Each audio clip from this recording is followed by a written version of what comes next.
Welcome to my channel. Today we will be talking about Questrade and its regulation by Canadian authorities.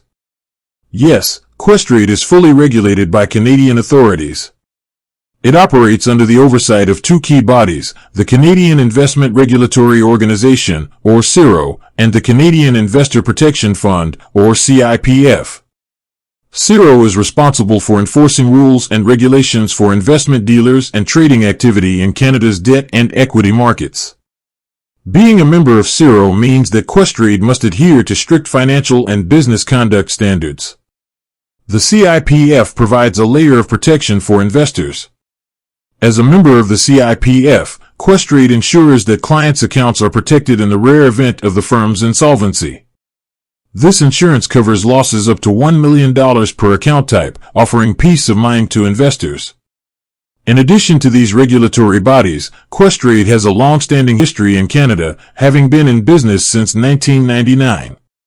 It has also implemented strong security measures, including an online security guarantee and two-factor authentication, to further protect client accounts and data. With that being said, thank you for watching. For more finance videos, kindly check my page. Please like, share, comment, and subscribe to my channel. Thank you.